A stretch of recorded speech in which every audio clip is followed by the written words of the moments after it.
Olá, sejam todos bem-vindos, bem-vindas à quarta temporada do podcast Café com Fia. Eu sou Andréa Costa e hoje eu trago um convidado para falarmos sobre um fundo imobiliário e também o mercado como um todo.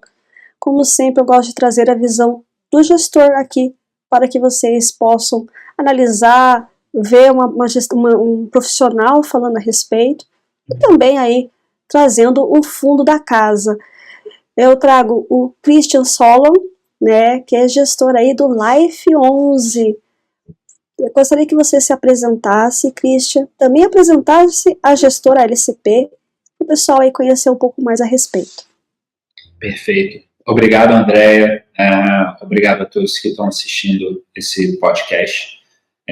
Meu nome é Christian Solon, sou gestor da estratégia de real estate aqui da LCP. Também sou fundador da gestora. Comecei no mercado financeiro ali em 2011, aproximadamente, trabalhando no time de estruturação de crédito para exportação de serviços e produtos franceses para o Brasil. Eu trabalhava no BNP Paribas, em Paris, na França. Voltei para o Brasil e entrei numa gestora de equity do Rio de Janeiro, chamada Radar, onde eu cobria os setores de real estate e utilities, né? Então, imobiliário, distribuição, geração e transmissão de energia elétrica. Fiquei nesse cargo por aproximadamente uns 4 anos. E em 2017 fui alocado como executivo na Kraft Heinz, em Chicago, onde eu tocava no departamento de finanças para logística, armazenamento e transporte de toda a América do Norte, e posteriormente também manufatura com foco nos Estados Unidos. Em paralelo, eu fiz meu MBA na Universidade de Chicago e voltei para o Brasil em 2021 para me unir aos meus outros sócios e montar a LCP. Nossa gestora foi fundada com foco no mercado de investimentos alternativos. A gente entende que é um setor ainda muito pouco explorado pelos investidores brasileiros e que oferece oportunidades de retorno muito interessantes. E nos últimos 2 anos e meio da gestora, a gente já levantou aí aproximadamente 1 bilhão e 500 milhões de reais na antiga objeção. A gente conta com 23 profissionais dentro da gestora, sendo a maior parte desses profissionais focados aqui na estratégia de real estate. E hoje a gente tem 2 verticais de negócio, uma vertical de private equity, que é tocada pelos meus sócios, e a vertical de real estate, que é a minha responsabilidade aqui dentro da LCP. Um currículo em tanto, hein, Christian? Então você tem uma visão bem global, né, e também aí focada aí na parte de real estate. Muito bacana. Mas como é que você, né, no mercado de fundos em 2023, né, e como é que você tem visto agora em 2024, como é que você faz esse paralelo antes da gente adentrar no Life 11? Vamos lá, Andréa. Eu acho importante fazer uma consideração. A gente não é uma casa macro, tá? A gente gosta de análise bem fundamentalista. Então, a gente não se foca muito a gente gosta de teses de investimentos que são sólidas, independentes da macroeconomia global e nacional. Tá?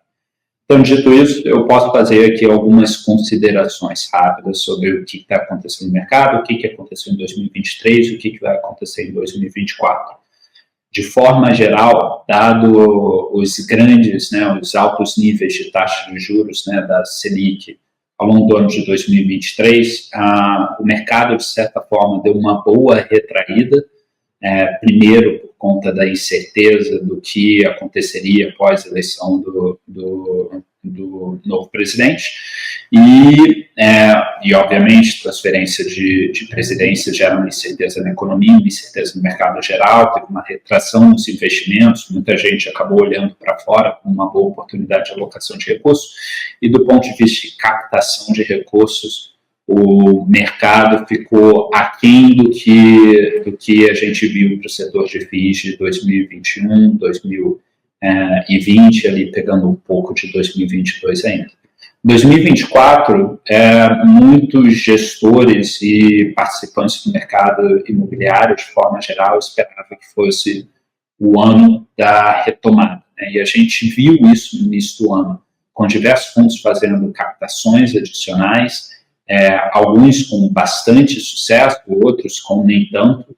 A gente viu uma melhora em relação ao ano anterior, em parte por conta desse entendimento do que era a nova política fiscal do novo governo, e em parte por conta da redução da taxa básica de juros da economia, da taxa Selic, que também deu uma aliviada no mercado, jogou o preço dos ativos de volta para níveis mais interessantes, aumentou o PL dos fundos e botou muitos fundos em uma posição interessante para poder fazer aumento de captação.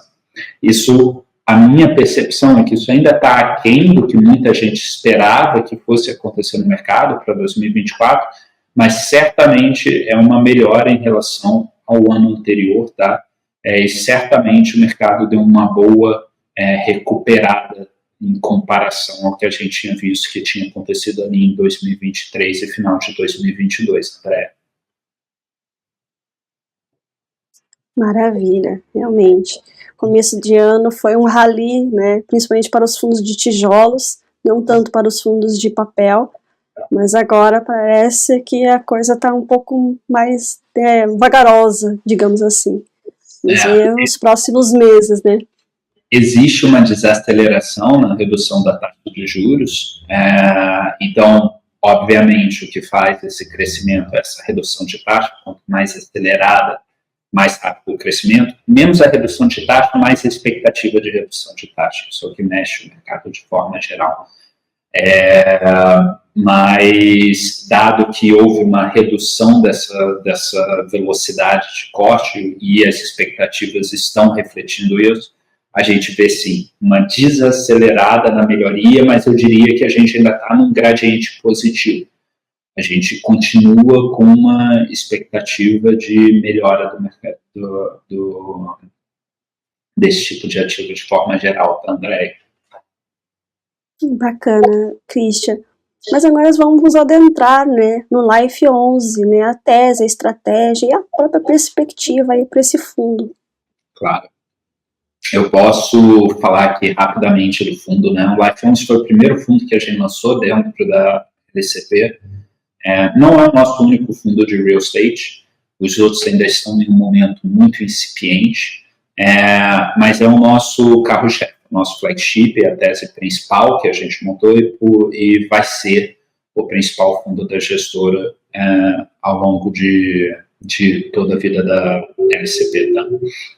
A ideia de montar o Life 11 veio muito da experiência dos sócios. Tá? Somos 4 sócios, todos com um currículo bem similar, financistas, com passagens como executivos por empresas de diversos setores, tá?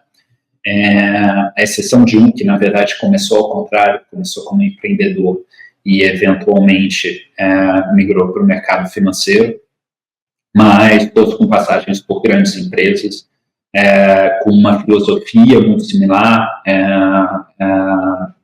ética de trabalho, mesmas características, isso é super importante numa sociedade.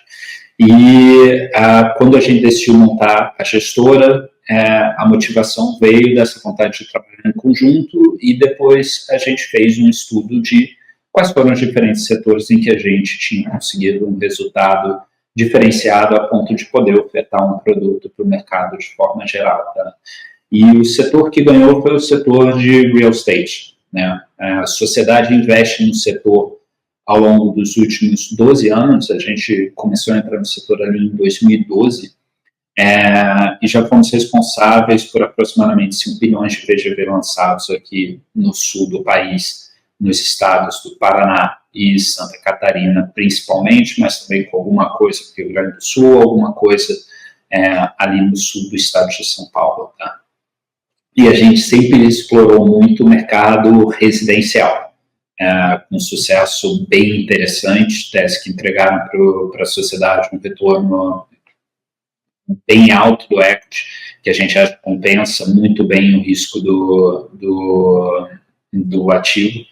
E por conta disso, quando a gente se uniu, a gente optou por explorar uma tese similar em real estate, mas dessa vez com um veículo de investimento focado em dívida, com foco em distribuição de dividendos recorrentes, com risco bastante controlado, e esse veículo é o Life 11. Tá? O Life 11 Então, de forma bem simplificada, André investe no mercado imobiliário, com foco na região sul do país e um foco em projetos para primeira residência, né? E a gente faz isso através de veículos de CRIs e o que a gente chama de operações de true sale. E essa aqui eu acho que é um dos principais diferenciais da LCP e do Life Loans. É uma tese que a gente acredita que até onde eu sei no mercado só a gente consegue fazer, dado a experiência dos sócios, dado a nossa vivência na economia real, e dado a nossa capacidade de não só achar boas oportunidades, mas também executá-las, né, e fazer com que elas virem realidade. Então, é basicamente isso. Eu posso entrar um pouco mais de detalhe na nossa filosofia de como colocar um CRI, né, o que são os critérios de enquadramento para um CRI entrar dentro da carteira do Life Loans. Posso entrar em detalhes de true sale aqui, André, ou explorar algum ponto adicional aqui que você ache pertinente. Vou deixar aí a seu cargo direcionar o papo. Maravilha, até foi muito interessante, né? A próxima pergunta justamente era sobre a carteira, então como é que vocês montaram esse portfólio, né? Quais são os critérios para os CRIs e a questão aí da tese, né, de true sale, né? Até para o pessoal entender realmente o que é, porque no mercado financeiro tem muitas palavras em inglês, né? Então o pessoal fica um pouco confuso, mas o que realmente significa isso, né? Como é que é isso na prática, né? Como que vamos aportuguesar isso? Eu vou começar pelo CRI e não vou me estender tanto no CRI, até porque é algo que o investidor de FIIs já conhece muito bem. Eu vou falar um pouco dos diferenciais, né? A gente falou que a gente gosta de residencial na região sul do país, mas a gente não investe só em residencial na região sul. Mais 50% do fundo é residencial na região sul, mas a gente tem outros tipos de produtos também dentro da carteira.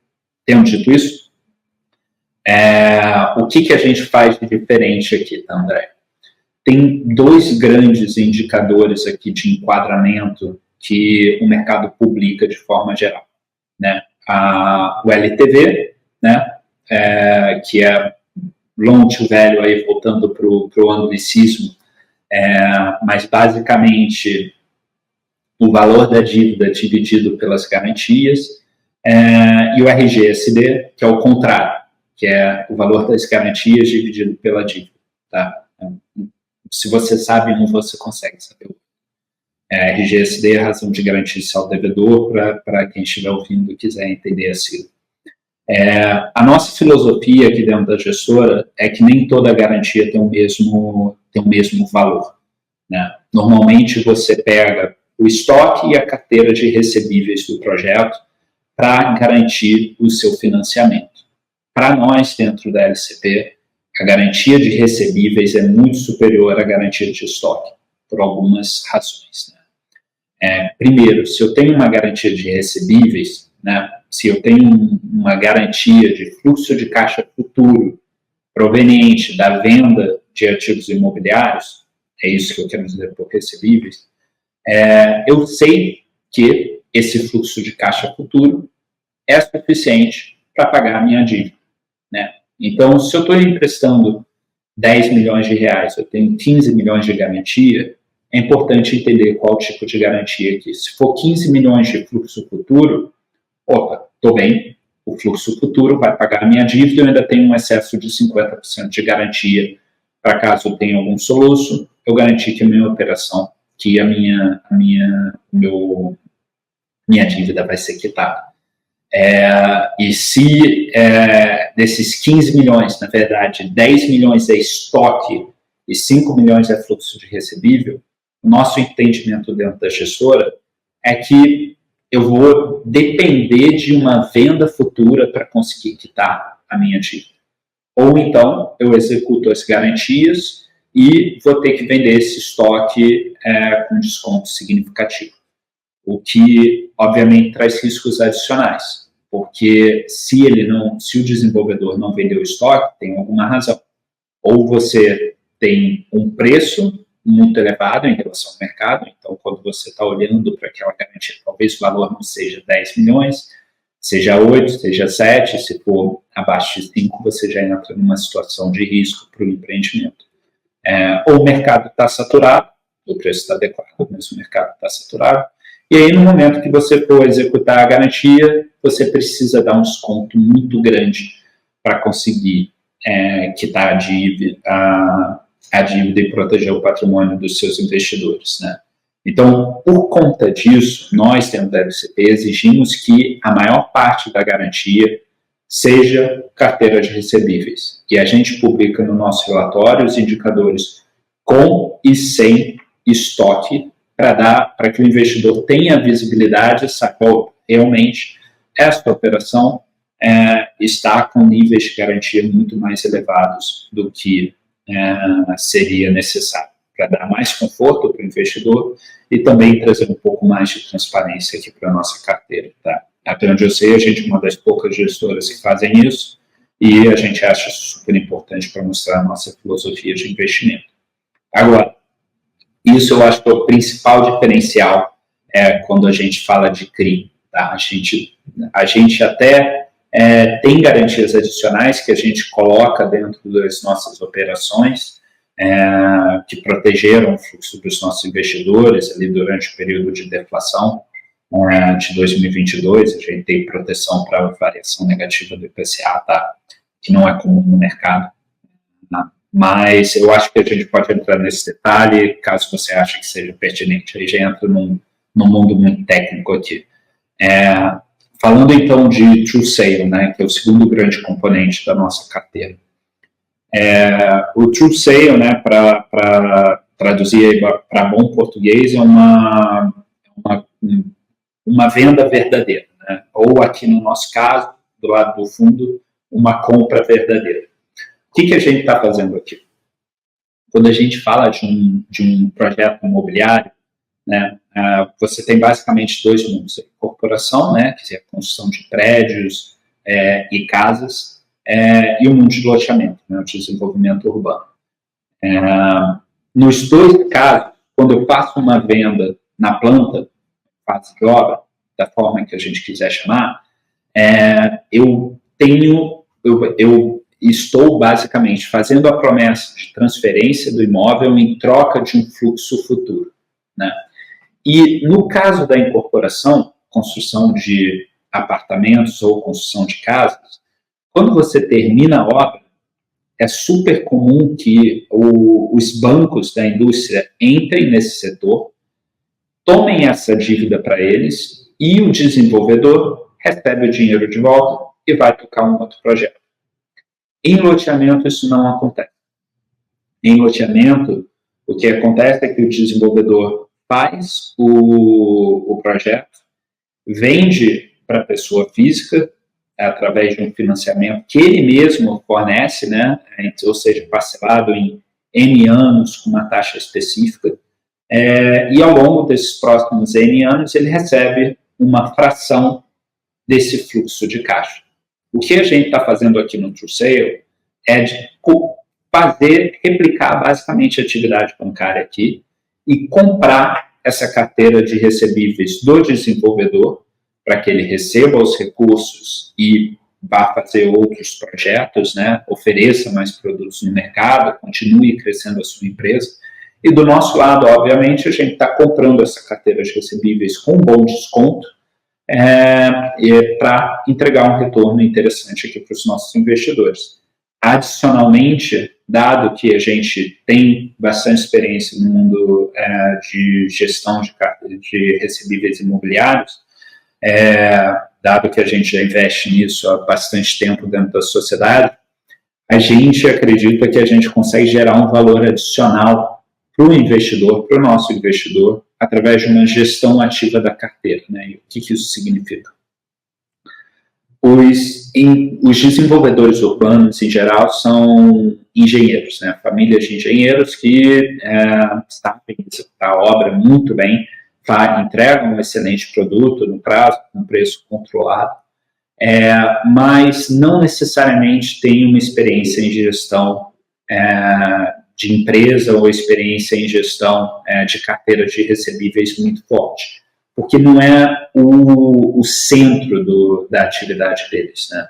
Eles geram recursos eles geram dinheiro, geram lucro fazendo projetos imobiliários, mas não necessariamente gerindo a carteira. A gente descobriu que tem como você fazer uma gestão ativa da carteira e gerar um lucro aqui para os investidores. Então, a gente implementa o que a gente aprendeu ao longo desses últimos 12 anos na gestão dessa carteira de recebíveis e tenta, então, entregar um retorno mais interessante aqui para os investidores. Tá? É basicamente isso. Então, André, eu te usei uma compra de carteira de recebíveis para fazer uma gestão ativa dentro da gestora, tá? Então, aí você falou em relação aos CRIs e em relação aí às garantias, até achei interessante quando você falou em relação aí à proteção negativa aí do IPCA. Gostaria que você contasse um pouquinho mais e até mesmo as garantias, né, que vocês exigem minimamente que tenham ali quando vocês vão adquirir aí esse recebível, né? Do ponto de vista de garantias, tá, é relativamente similar ao que a gente vê no resto do mercado, tá? A gente sempre exige o aval, a fiança dos sócios da desenvolvedora, a gente sempre pega a cessão fiduciária dos recebíveis e a gente pega também a alienação fiduciária do imóvel ou de cotas da SPE ou da empresa do projeto, tá? Existem algumas situações em que você não consegue fazer isso de fato, alienação fiduciária do imóvel, mas em geral a gente tem isso para as nossas operações. Tá? São essas 4 garantias que a gente pede. Agora, em relação à proteção negativa, à proteção contra a variação negativa do IPCA, boa parte da indústria, boa parte dos brasileiros já sabem que o mercado imobiliário tem essa proteção. Quando você aluga seu apartamento, você vê que no contrato de aluguel você vai pagar a variação positiva do IGPM. No contrato de compra de imóvel, você paga a variação positiva do INCC, ou do IPCA, ou do indexador que seja. A única diferença foi que quando a gente sentou para olhar os detalhes de um CRI padrão na hora de criar a gestora, né, a gente viu que diversas cláusulas não eram suficientes para compensar a gente pelo risco que a gente acha que as operações têm. Então, tendo esse conhecimento do que é a exposição do mercado imobiliário à inflação, a gente simplesmente falou para os nossos parceiros, olha só, a gente topa fazer um CRI, mas se você me der a proteção para a variação positiva do IPCA que você já tem. E nenhum desenvolvedor ficou surpreso com esse pedido, na verdade ninguém reclamou, porque, mais uma vez, eu não estou penalizando o desenvolvedor, eu só estou pedindo para ele repassar uma proteção que ele já tinha. Isso foi identificado como uma necessidade de todos os CRIs que a gente fosse botar para dentro do nosso produto, do nosso fundo, tá? Ainda em 2021 e em 2022 se mostrou necessário. Foi muito rápido que essa garantia que eu esperava que a gente só fosse usar, a garantia não, a proteção que eu achei que a gente só fosse usar num cenário muito distante, se mostrou muito positivo aqui para os nossos investidores. Tá? Mas é isso, Andréia, a gente só pediu o que a gente sabe que os desenvolvedores já têm, e a gente tentou fugir um pouco do que o mercado normalmente faz, tentando criar algo que a gente considerava mais robusto. Tá? Você classifica essa parte de CRIs, Christian, como high yield? Então, Andréia, essa é a parte que eu tenho alguma discordância com o resto do mercado. Tá? Porque, mais uma vez, o tipo de garantia que você tem importa. E a gente publica os nossos indicadores de enquadramento com e sem estoque para mostrar para os investidores que a nossa garantia é um pouco melhor que o resto do mercado. Tem outros fundos que não fazem isso, eu olho as operações que estão circulando no mercado e eu sei que boa parte de operações de fundos são considerados, né, high grade, né,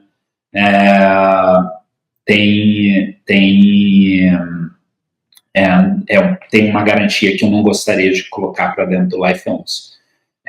Então, do ponto de vista de o nosso yield é mais alto que outros operadores, sim, mas eu acho que isso é muito mais por conta do nosso foco, né, por a gente estar trabalhando numa área com uma economia excelente, que é o sul do país, por a gente estar trabalhando numa área com pouquíssimos participantes do mercado financeiro,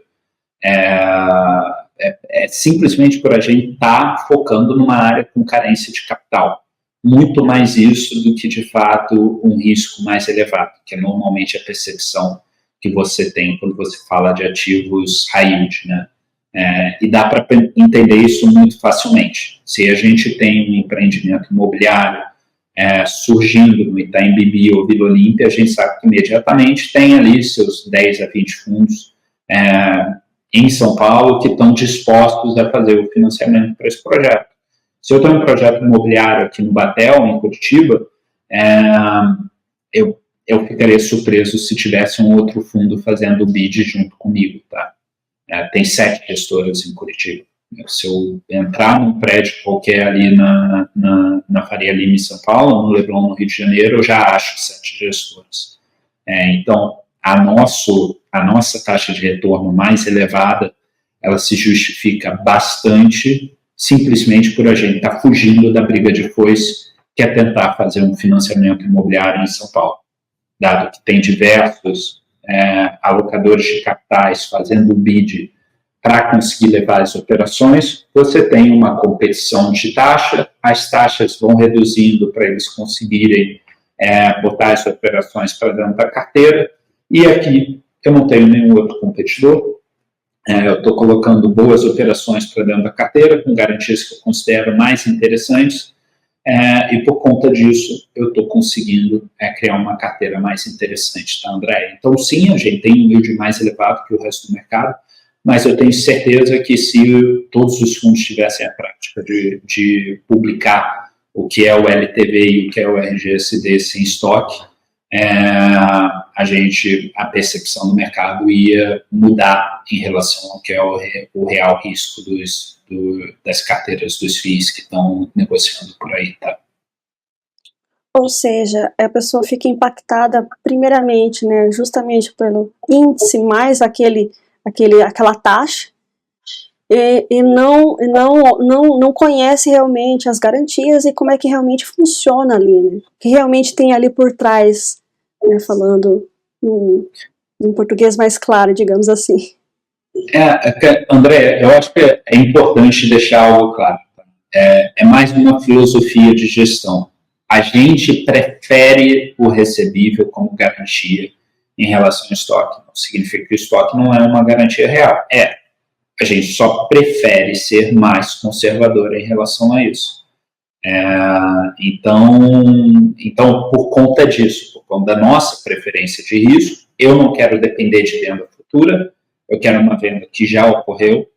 A gente, na nossa percepção, tem uma carteira com risco menor. Ainda assim, numa região do país extremamente interessante, com as maiores taxas de crescimento de PIB per capita dos últimos 15 anos, hoje já praticamente batendo o PIB per capita do Sudeste, menor taxa de desemprego do país, com alguns estados, como por exemplo Santa Catarina, com desemprego que é metade da média do resto do país.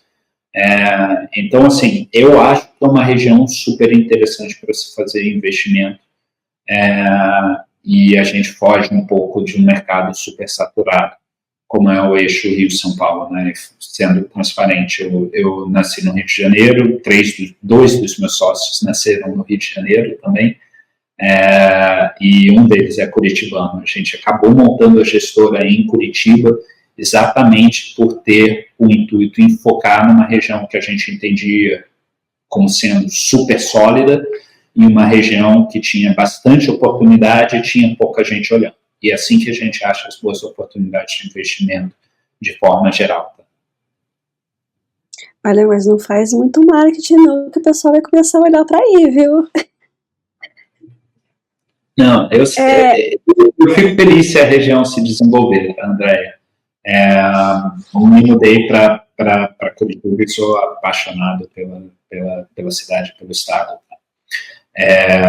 Obviamente, meu trabalho fica um pouco mais difícil, mas eu fico feliz que pelo menos mais investidores vão estar olhando para cá e também facilita o meu trabalho de captação. Maravilha, com certeza. Desenvolvimento, ele beneficia a todos. Só com o carioca, o frio aí, que a coisa não fica muito bacana, né, Christian? O frio é desafiador, sim, sem sombra de dúvida. Mas eu já passei por coisa pior. Então, eu ainda acho que Curitiba tem um clima, não vou dizer que tem um clima bom, mas não é tão frio quanto as pessoas gostam de dizer. Exatamente, tem regiões mais. É. Mas falando também, outro ponto muito sensível para os investidores é a questão da taxa de performance. Alguns investidores ficam um pouco receosos de investir naquele fundo por conta daquela taxa de performance, ou não entendem realmente como é que funciona. Por que vocês escolheram aquele benchmark e como é que é a sistemática de vocês? Por que vocês também colocaram no fundo? Perfeitamente, tá, Andréia? Quando a gente pensa em benchmark, ele tem que representar o custo de oportunidade do investidor. Né? O que é a melhor alternativa que ele tem no mercado. E a realidade é que no Brasil, no meu entendimento, tem poucas alternativas muito superiores ao CDI. Né? A gente acabou optando, olhando para o mercado, tá? É muito mais o nosso entendimento do que os fundos estavam fazendo ali na hora que a gente lançou o produto.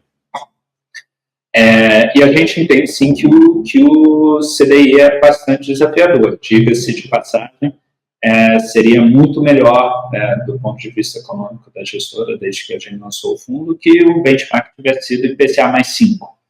Né?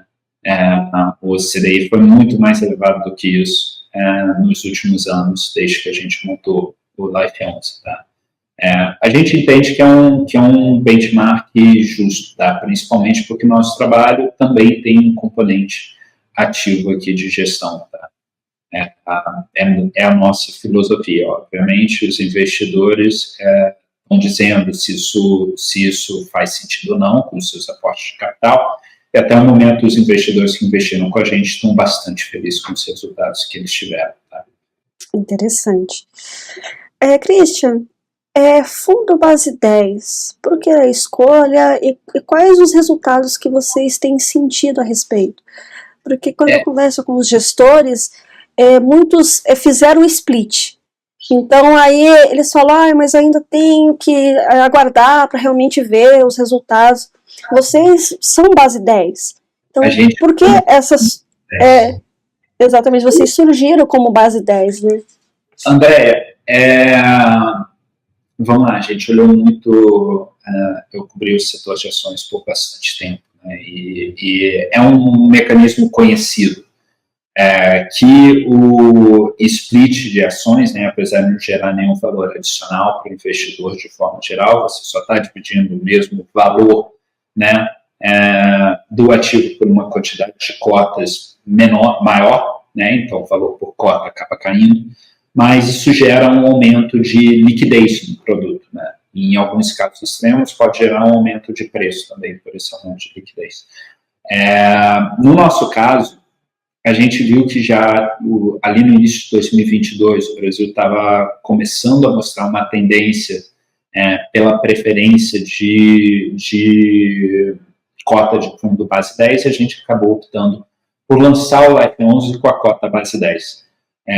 Qual a diferença? Né? Agora, um investidor que não tenha R$100 já pode começar a comprar algumas cotas do Life 11. E se ele não tiver um múltiplo de R$100, né, se ele tiver R$550, ele consegue alocar R$550 no Life 11. Se ele fosse base 100, ele só conseguiria alocar 500. Tá? Então, existe uma justificativa, né, pela diminuição do tamanho do ticket, né, do fundo, da cota do fundo, você conseguir aumentar a liquidez. Tá? É muito difícil de dizer se que seria a liquidez se não tivesse sido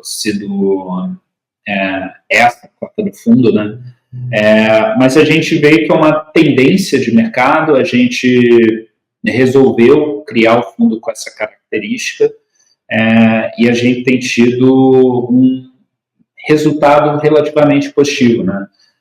Diferente de outros fundos do mercado, a gente nunca fez uma oferta até o momento com XP e BTG. As ofertas basicamente foram todas para investidores profissionais e qualificados. As 3 primeiras, se não me engano, foram para investidores profissionais, e as 2 últimas para investidores qualificados, family and friends aqui na região de Curitiba. A gente levantou dinheiro com aproximadamente 150 pessoas, e hoje, talvez por conta da cota, talvez por conta do resultado, muito possivelmente pela combinação dos dois, a gente já está com mais de 7.500 investidores, e a gente, nos 3 primeiros meses do ano, antes do aumento do spread da taxa, a gente teve uma liquidez média diária de aproximadamente R$350 mil por dia, tá? Mais uma vez, sem ter tido nenhum trabalho com um grande distribuidor, um grande trabalho de marketing. Como a gestora começou com dinheiro dos sócios, e até hoje os sócios retêm 20% do patrimônio dos fundos da gestora, a gente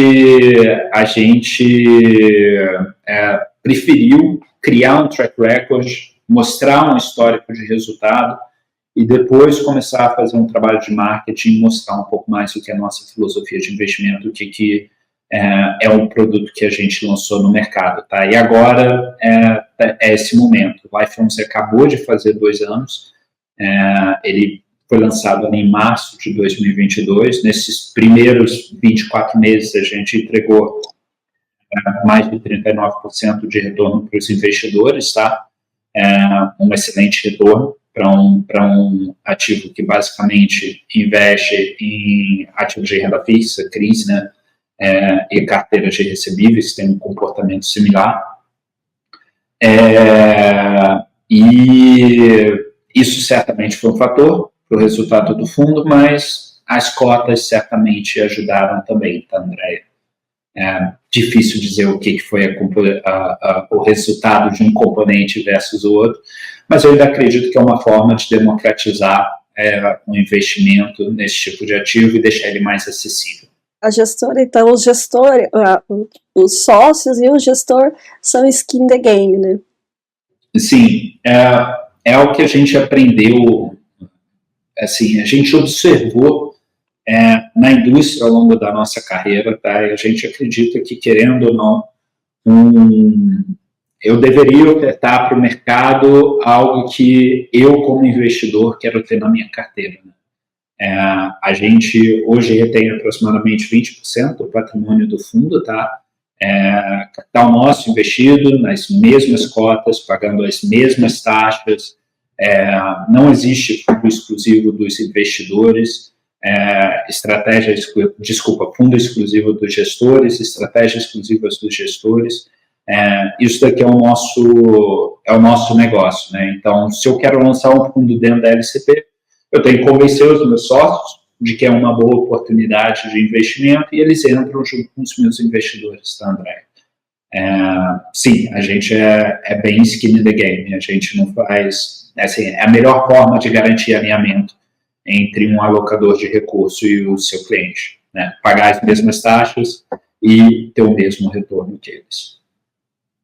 Exatamente. E qual é a classificação do Life 11? Porque pela Ambima ele é híbrido. Por que ele é híbrido? Ou você tem outra classificação? Como é que você, enquanto gestor, Ele é híbrido, sim, exatamente porque ele não é só composto de CRIs. Essas operações de true sale não são feitas através de uma estrutura de CRI, tá? Então, por conta disso, eu não acho pertinente chamar como fundo de recebíveis, de papel, simplesmente, tá? A gente, sim, são recebíveis, mas que não são securitizados. Então, a gente resolveu colocar como híbrido para deixar um pouco mais ser um pouco mais condizente aqui com o portfólio do produto. Tá? Outros 2 pontos sensíveis aos investidores, né? Vocês, como Skin the Game, com certeza não serão muito favoráveis à minha pergunta, né? Que é a emissão abaixo do VP. E também gostaria que você falasse a respeito de alavancagem, né? O que você acha no mercado? Se faria no fundo? Como é que é a sua visão a respeito? Vamos lá, antes de tudo, emissão abaixo do VP, tá? É o que a gente não gosta, não vai fazer. Tem um efeito dilutivo para o investidor que já está dentro do produto. E, obviamente, mais uma vez, a gente está com o mesmo produto que os nossos investidores, a gente não tem incentivo para fazer isso, tá? Por uma questão de filosofia da gestora.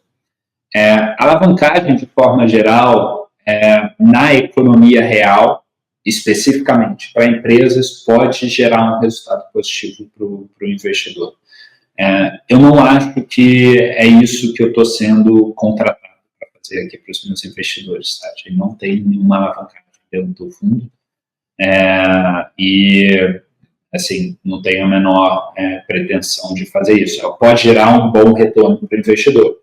Se você toma uma dívida com custo baixo e reinveste com uma taxa de retorno alta, com o mesmo risco, obviamente, né, porque aí você consegue uma simetria de captação de capital e alocação de capital, para o mesmo risco é um bom negócio. Né? O problema é quando o risco é significativamente diferente e você acaba estando numa situação em que o seu equity pode ter um bom retorno e você ainda tem seu equity, né, o seu investimento tem um bom retorno e você ainda tem um passivo, né, uma obrigação de pagamento que você não consegue contornar. Eu vejo um potencial de geração de retorno, mas não é algo que a gente vai fazer dentro do Life 11. Christian, é o momento marketing do fundo, né? Por que investir no Life 11? Bom, eu acho que antes de tudo, né, quando a gente fala de investimento imobiliário, é muito bom ter uma diversificação geográfica. Quando a gente vê os produtos que estão disponíveis ao mercado, a gente vê uma concentração geográfica muito grande. Né? Alguns fundos estão fazendo um trabalho muito legal fora do eixo Rio-São Paulo, mas a maior parte da indústria está focada nessa região. Então, a gente oferece esse tipo de forma bem simplificada, a gente oferece esse tipo de diversificação para o investidor. Mas também eu acredito que, do ponto de vista de distribuição, né, de risco-retorno, a gente tem um produto muito interessante, com retorno muito protegido também, que a gente não vê em outros produtos no mercado.